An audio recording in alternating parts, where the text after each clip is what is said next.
अस्सलाम वालेकुम वरहमतुल्लाहि वबरकातुहू।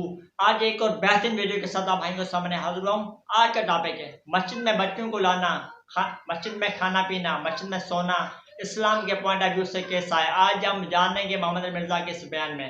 कहते हैं बयान की तरफ सुनते हैं मोहम्मद मिर्जा का इस पॉइंट। जब हम बच्चों को मस्जिद लेके जाते हैं ना, तो हम खड़े हो जाते हैं आगे नमाज पढ़ने के लिए, पीछे बच्चे छोटे, मेरा एक 5 साल का बच्चा, एक 8 साल का बच्चा, मेरा जहन लगा हुआ है पीछे, क्योंकि उनको इतनी पीछे कर दिया जाता है कि आप नमाज में जहन लगा सकते हैं आपका जहन, और फिर बच्चों को किस तरह लेके जाए। हम ये देखते हैं कि जब हम हदीस पढ़ते हैं कि नबी करीम सल्लल्लाहु अलैहि वसल्लम खुतबा दे रहे बैठे हुए हज़रत हसन आ गए, गोद में बिठा लिया, उम्मे कुलसूम रज़ी अल्लाह तआला अन्हा को गोद में लेके नमाज पढ़ ली। आप सजदे कर रहे हैं तो आपके नमाज से आपके ऊपर आ जाते थे।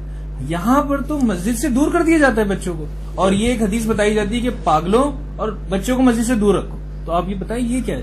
नहीं, वो बच्चे वो वाले हैं कि जो बहुत छोटे बच्चे हैं, जिनसे खतरा है कि मस्जिद के अंदर वो कोई इस तरह का मामला कर देंगे। अगर छोटे बच्चे भी हैं और उनमें आप पैम्पर्स वगैरह का या बाकी का एहतमाम करते हैं तो उसमें कोई अर्ज नहीं है। बाकी मस्जिद के एतबार से किसी हद तक ये बात सही होती है कि मस्जिद में छोटे बच्चे डिस्टर्बेंस करते हैं। उसके लिए तरीका ये है कि आप मस्जिद में सफ की एक्सट्रीम पे खड़े हों, और अब अगर ये दाईं तरफ खड़े हैं तो दाईं तरफ बच्चों को खड़ा करें ताकि सफ का टूटना लाजिम ना आए। देखिए दूसरी तरफ ये भी तो है ना कि बच्चों की सफ पीछे होनी चाहिए, और तो ये हाँ। दूसरा हाल ये है कि आप अगर उनको सफ में खड़ा करना चाहते हैं तो आप राइट या लेफ्ट एक्सट्रीम पे खड़े हो जाए और अपने साथ खड़े कर लें, वहां तो कोई भी मना नहीं करेगा। नहीं, वहां से भी हटा देते, बहरहाल चले, वो एक बेटर सोल्यूशन है। लेकिन अगर पॉटी ट्रेंड बच्चे हैं, आपको 5 साल का या 8 साल का बच्चा, तो वो तो न वो होता है, लेकिन वो फिर भी अगर पीछे कर, बहरहाल ये एक मसला रहता है जब बच्चों को। चले ये सोशल इशू है, इनको रिलीजियस इशू नहीं है, इसको सोशली रिजॉल्व। अच्छा, दुनिया मस्जिद में दुनियावी बातें नहीं हो सकती, अमूमन कहा जाता है, और वो मस्जिद में हंसना कब्र में अंधेरा लाता है। हम जब नबवी जिंदगी देखते हैं नबी करीम सल्लल्लाहु अलैहि वसल्लम की, तो हमें समझ में आता है कि हर काम मस्जिद में हो रहा है। मतलब हर, अगर कोई हिजरत करके भी आ रहा है तो मस्जिद में पहले हाजिर हो रहा है, गैर मुस्लिम भी आ रहा है मस्जिद में आ रहा है, जंगों के बारे में डिस्कशंस हो रही है मस्जिद में हो रही है, हर काम मस्जिद में हो रहा है। यहाँ हमें दुनिया का कोई चीज हम डिस्कस ही नहीं कर सकते। सर जंगों के बारे में अगर डिस्कशन हो रही है ना, तो ये कोई फिल्मों के बारे में तो डिस्कशन नहीं हो रही ना, ठीक है ना, इसका फर्क भी देखें। दूसरा, ये रवायतें बहुत कमजोर हैं जो पेश की जाती हैं, मस्जिद में हंसना कब्र में अंधेरा लाता है, ये जाली रवायतें हैं। ये बात ठीक है कि मस्जिद का एक प्रोटोकॉल है, मस्जिद का एहतराम है। सही बुखारी मुस्लिम हदीस है, जो प्याज खाए हमारी मस्जिद से दूर रहे।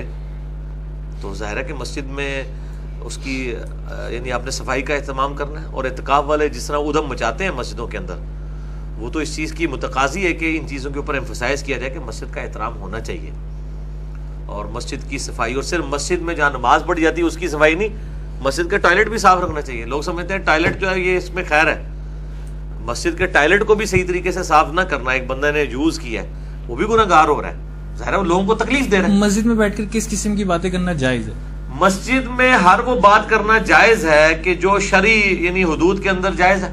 मतलब दुनियावी बात में भी अगर किसी की इस्लाह कर रहे हैं, किसी की दिलजोई कर रहे हैं, ये भी सवाब का करना चाहिए। असहाबे सुबह यही किया करते थे ना। नहीं, वो तो कहते हैं दुनिया की बात नहीं, वो इस तरह है ना, वो आपसे सामने वो दुनिया की बातें आप समझे वो कौन सी हैं। जैसे कि मुस्लिम शरीफ में हदीस है कि जो कोई अपनी गुमशुदा चीज का ऐलान मस्जिद में करे, तुम उसको कहो कि अल्लाह करे तुम्हें चीज ना मिले, क्योंकि मस्जिद इस काम के लिए तो नहीं बनाई गई है ना कि मस्जिद को आप मंडी बाजार बना लें। जिस तरह आप गांव एरिया में चले जाए ना, तो अगर गांव में कोई सब्जी बेचने वाला आता है तो मस्जिद के स्पीकर से अनाउंसमेंट हो रही है कि वो फलाना आ गया जो सब्जी ले लो, देखो लो जाके।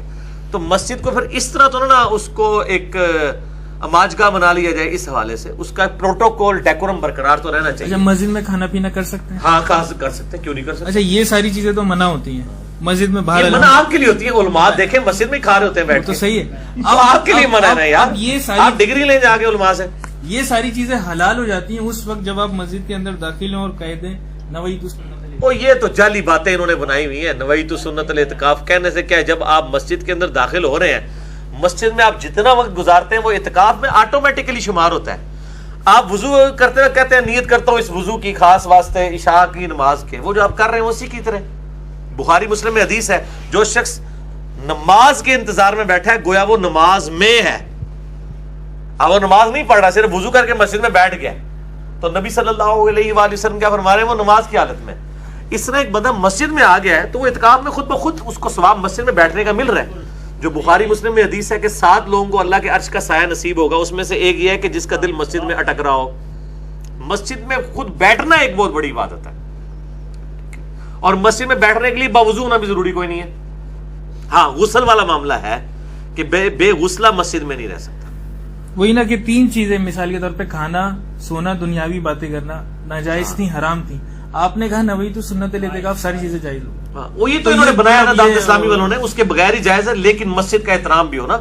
مطلب مسجد میں سوتے وقت نیچے کو بسترا بچھانا چاہیے، یہ نہ ہو کہ کوئی ایسا مسئلہ ہو جاتا ہے جس کی وجہ سے مسجد کی صف ناپاک ہو جائے. تو یہ سارے ایشوز کو بھی پیرلل میں ریزالو